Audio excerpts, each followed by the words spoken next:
Media coverage frequently focuses on localized street battles and jungle skirmishes, framing the cartel as a disorganized criminal faction. On the ground, the scale is different. These entities possess enough power to force nations like Ecuador to declare states of war.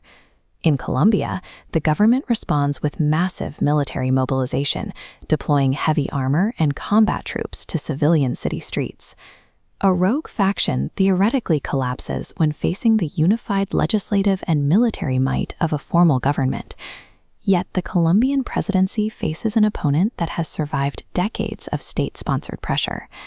This resilience suggests these organizations operate less like a traditional army and more like a globally integrated multinational corporation. To understand how they would stand the state, we have to look past the battlefield and examine their operations as a macroeconomic business model. The supply chain begins with Phase 1, resource extraction. In remote, ungoverned territories, workers harvest and process the raw material needed to power the enterprise. The violence in these regions serves a specific commercial purpose. Cartels use force to establish a production monopoly over no-go zones, securing the entire regional harvest for themselves. Cartels deploy uniformed guerrilla wings to protect these assets. These units act as private security, maintaining a constant presence to ensure extraction continues without interruption. Maintaining a private army requires significant overhead. However, the volume of product yielded from these territories generates profit margins that allow the organization to absorb these security costs. Military raids on these production zones typically target the entry-level agricultural labor. This leaves the upper management and the overarching corporate structure insulated from ground-level arrests. Once the product is refined, it enters Phase 2, distribution. Rather than managing every mile of the journey, Colombian cartels act as master franchisors, outsourcing the logistics to strategic partners. They utilize a franchising model for overland distribution, forming alliances with Mexican cartels to move product through the North American network. Their maritime strategy involves similar partnerships.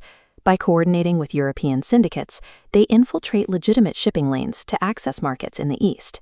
Moving thousands of tons of product across oceans requires industrial-scale logistics. This is a massive physical inventory that must be tracked and managed across multiple continents.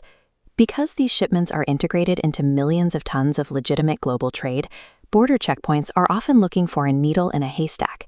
Generating billions in physical street cash creates a final logistical hurdle.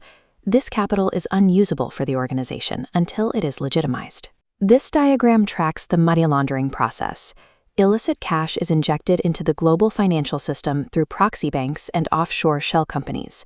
Once digitized, the currency purchases high-end real estate and legitimate businesses. At this stage, the wealth is indistinguishable from legal capital.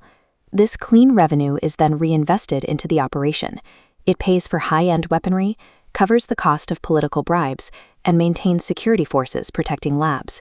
The high-rises in cities like Medellin represent the final step of this cycle. The world's legal financial hubs are active participants in the cartel's ecosystem. The cartel economy is a structural component of the global market, integrated into the same financial systems used by legitimate corporations. For 40 years, the international war on drugs has attempted to dismantle this global supply chain with military force. Removing a high-profile cartel leader creates a CEO-level vacancy. Global market demand ensures the position is filled almost immediately by the next executive in the hierarchy. As long as consumer demand remains and banking systems allow cash to be legitimized, the organization will simply restructure and continue its operations. Ending these cycles requires moving beyond the jungle. The real pressure points lie in banking regulations and the boardrooms of the global financial system.